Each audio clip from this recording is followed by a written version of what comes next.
Hey guys, and welcome to Jurassic Room. This is Jurassic Chat number 28, and we have gotten some amazing information today on June 22nd, 1 year from the release of Jurassic World 2, which has officially been given the title Jurassic World Fallen Kingdom.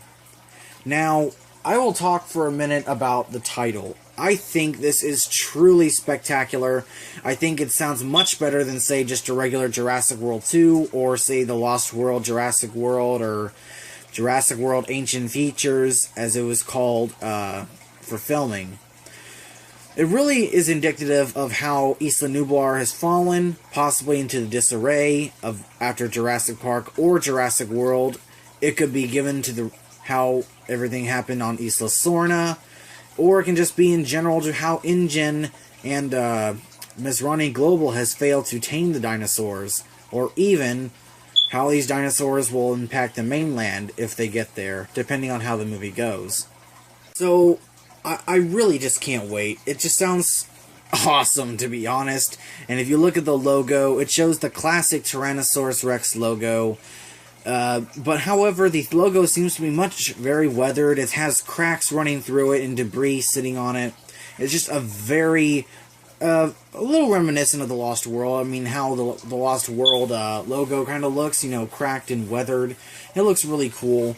The stone kind of metallic colors in the logo really shine. It's awesome, to be honest. And it's a perfect name for how it's going. And it seems that in the logo, we see that there are embers flying around, entailing that we're going to see some disaster in this movie. Possibly the volcano erupting, which I'll get to in a minute. We'll be explaining that theory in this video as well. And also, it has the tagline, "Life Finds a Way." Very indicative of Jeff Goldblum, Jeff Goldblum's character, Ian Malcolm. And how his character will fit into the movie, which I think he will be very prominent in this movie, given all that. So after that, I think we'll get on with the volcano theory. Frankly, when I look at it, it sounds, I'm going to be honest, it sounds very cliche to a point. I mean, it just seems very odd that after Jurassic World, depending on how many years after or whatever happens with the movie, that a volcano happens to erupt. Even though it kind of does happen in the novels, I believe in the first movie, or even in the comics or the novels, there's a lot of volcanic activity on the island. So I guess it can, I truly believe that it can be explained away by Colin Trevorrow and J.A. Bayona. And it seems to be corroborated by the embers in the logo of Jurassic Park Fallen Kingdom. And also to the fact that a lot of smoke has been seen in Hawaii, in Oahu, where they've been filming. Smoke machines sending lots of smoke into the air seem to be indicative of fire and or a volcano eruption. So it's very interesting, and I guess as a plot point, it makes sense that you'd want to try and save the dinosaurs, considering it costs hundreds of thousands, if not millions of dollars for these animals to survive. So it makes sense that you'd want to try and save at least a few of them, possibly to breed later on, or possibly even move them to Isla Sorna, or to the mainland in order to save them.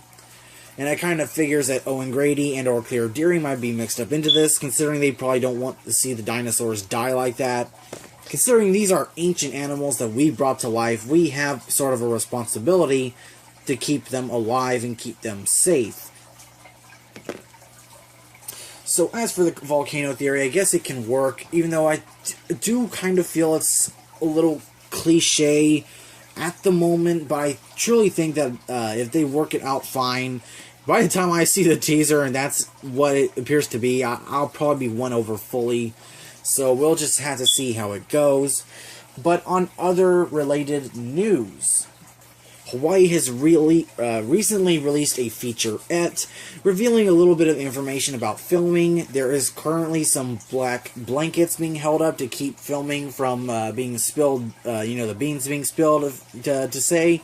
And I will release that right in just a second so y'all can watch it. So here you go. Aloha everyone, I'm Mahealani Richardson. Today, Jurassic World 2 Ancient Futures is filming at Hei'ia Camp here. It's the first day of filming, and you have these big black screens so you can't see the movie making action.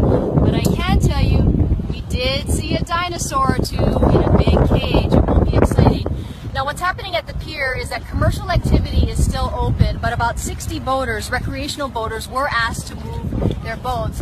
And many of the commercial activity here, the boaters here, were paid by the filmmakers so they could do their activity. We'll have those stories and more on Jurassic World 2 tonight at 5 o'clock and 6 o'clock.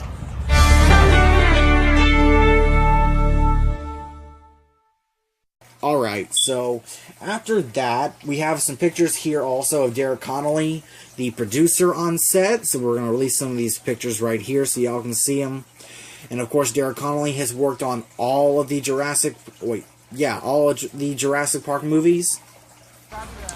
And next we have a teaser video which purportedly shows the Triceratops dummy being housed in a cage. This is probably just as a reference for actors, just to get a sense of, something to look at in the film, to react to.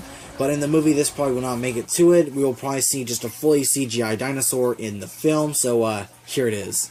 And another picture here, we see a Stegosaurus being held, just actors and people around it looking on to the Stegosaurus prop.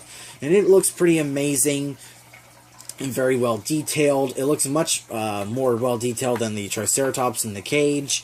So it looks like there's going to be a lot of herbivores in this movie, which sounds really cool. I really hope that we get to see a lot more herbivore action than we have in previous movies. And considering we've seen Ankylosaurus, Stegosaurus, and Triceratops, it tells me they're going to be looking specifically for these herding herbivorous dinosaurs. And as a final part of this video, Bryce Dallas Howard recently released some audio on set of what sounds like Tyrannosaurus noises, roars. And now, when I listen to the video, you can obviously tell the first part is a T-Rex, and then you hear a bellow towards the second part. And I do believe this is actually the female Tyrannosaurus' sound from The Lost World. If you listen to that movie, you listen to the audio, you might be able to pick it up, and I think I have. So I believe that's where I picked it up from, is The Lost World. More specifically, when the Rexes attack the camp the second time, before they run to the waterfall and all that, and you hear them both roaring. I think that's one of the noises that you pick up from the female.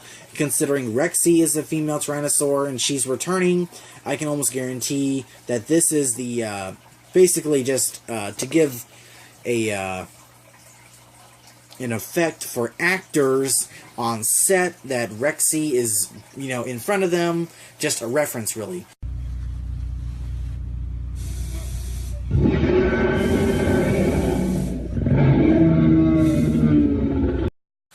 Sorry guys, this part of the audio isn't as great, but I also received some pretty substantial news, quite a bit actually, but this was released from JurassicWorld.com, and it states this: with all the wonder, adventure, thrills synonymous with one of the most popular and successful franchises in cinema history, this all-new motion picture event sees the return of favorite characters and dinosaurs, along with new breeds more awe-inspiring and terrifying than ever. Welcome to Jurassic World Fallen Kingdom. And this is a quote from JurassicWorld.com about the new movie. I don't know where this quite comes from, but it comes from there, so it just sounds very interesting. It sounds very exciting.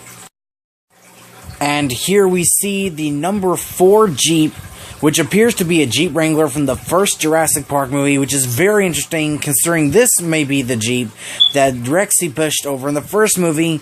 And as we see in this picture right here, teased by J.A. Bayona, it's possible that this Jeep is actually sighted in the movie, and we could be seeing it in the same location where Rexy pushed it off. So it's pretty interesting that the Jeep Wrangler will be re-emerging in Jurassic World Fallen Kingdom.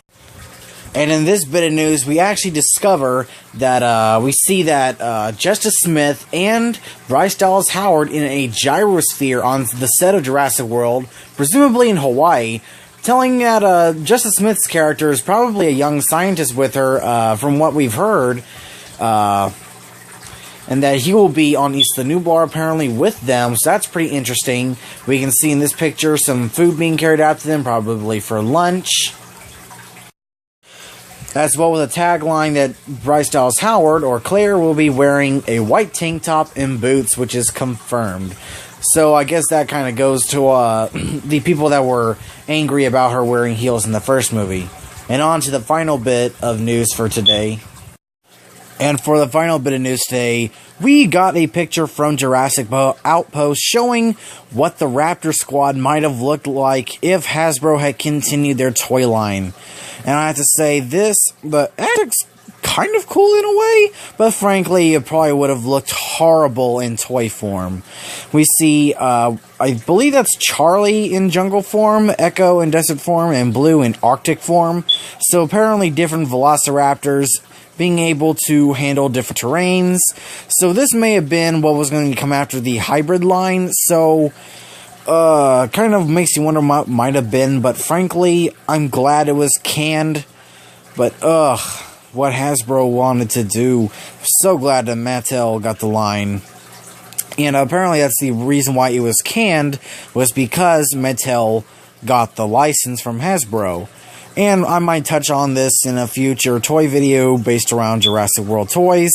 Probably when we get some pictures or whatnot of the Jurassic World toys, which we might see this coming month with the San Diego Comic-Con. But what do you guys think of this, the design? I think it looks rather cool in art form, but I don't think it would have come out really well with the toys. But what do you guys think, to be honest? So what do y'all guys think of all this recent news and of the title, Jurassic World Fallen Kingdom? I really just can't wait for this movie, and I'll be doing a future video soon on the teaser as well, and when we can see a teaser. But I just can't wait. This movie sounds so amazing so far. I just can't wait to see it. So thanks guys for watching. Stay tuned for more videos. And let's hit that 400 subscriber mark. And happy Jurassic June 24th. Or, sorry, June 22nd.